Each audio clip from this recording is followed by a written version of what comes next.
আরজিকর অভয়াকাণ্ডের প্রতিবাদে বা রাজনীতির ময়দানে অভয়ার মা রত্না দেবনাথ। পানিহাটি থেকে ব্যারাকপুর মানুষের ঢল সঙ্গে নিয়ে প্রতিবাদের কণ্ঠস্বরকে সঙ্গী করে মনোনয়ন জমা দিতে এগিয়ে চলেছেন তিনি। আজ তিনি কেবল একজন মা নন, তিনি আজ পানিহাটি বিধানসভা কেন্দ্রের ভারতীয় জনতা পার্টির প্রার্থী। নমস্কার, আমি শুভেচ্ছা আর আপনারা দেখছেন সংবাদ বাংলা। কথা হবে চোখে চোখ রেখে। মনোনয়ন জমা দিতে যাওয়ার আগে মন্দিরে পুজো দিলেন তিনি। মেয়ের জন্য প্রার্থনা আর ন্যায়ের দাবিতে ঈশ্বরের কাছে প্রার্থনা করলেন রত্না দেবনাথ।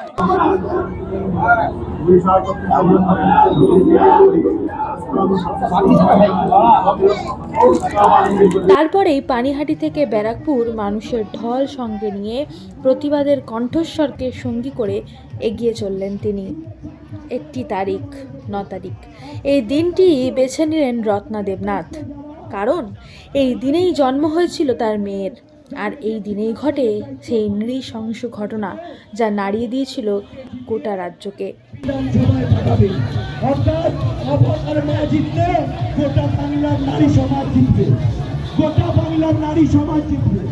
একটা উন্নতর সমাজ তৈরি করে দেবেন, যে সমাজে মাতৃশক্তি আত্মার পরে বেড়ে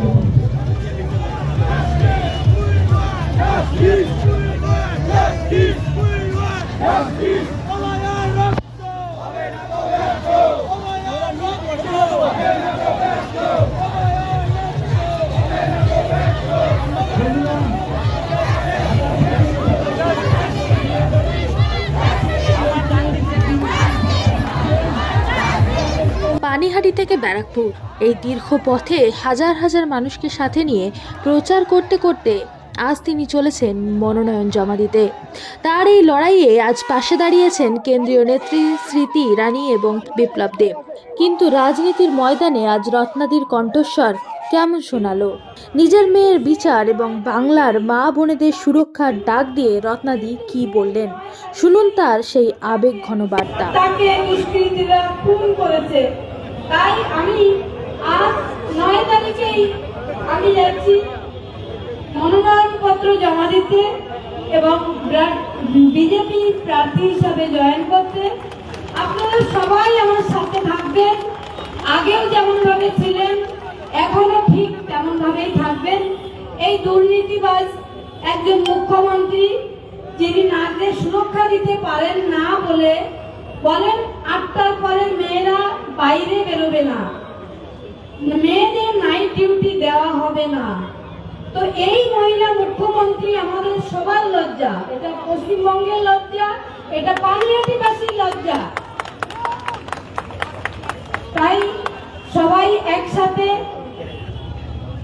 29 তারিখে আমাদের গণতান্ত্রিক অধিকার প্রয়োগ করার আগে আমরা পদ্মফুল চিহ্নে ভোট দিয়ে বিপুলভাবে ক্ষমতায় আসব এবং এই অত্যাচারী শাসককে দূর হটাও, অত্যাচারী শাসককে দূর হটাও। তার বক্তব্য, তার জয় হলে এটা সকল পানিহাটি বাসিন্দাদের জয় হবে। আমি কিন্তু পানিহাটিবাসীর জয় হবে, এই জয়টা পানিহাটিবাসীর জয়, সারা পশ্চিমবঙ্গের জয় হবে। জিজ্ঞেস করতে অনুভূতি কি হচ্ছে এখন?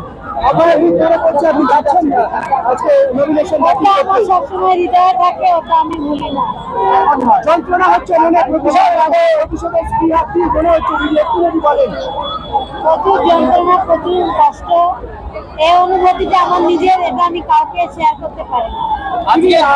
পানিহাটির মানুষকে কি বলবেন? পানিহাটির বাসীর মানুষকে বলবো, আমি জিতবো না, জিতবেন আপনারা।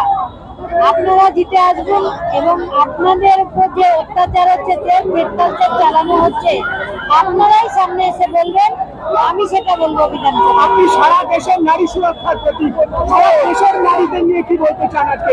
নারীদের কাছে কি প্রধানমন্ত্রী নারী সুরক্ষা নিয়ে কথা বলেছেন, আজকে কি বলবেন? যারা অত্যাচারিত হবে তাদের পাশে গিয়ে আমি দাঁড়াবো এবং আজ যাতে কোনো অত্যাচার না হয় সেটা আমি দেখব। দিদি, তৃণমূল সুপ্রিমো আজকে পানিহাটিতেই আসছে আপনার এখানে, কি বলবেন? একসাথে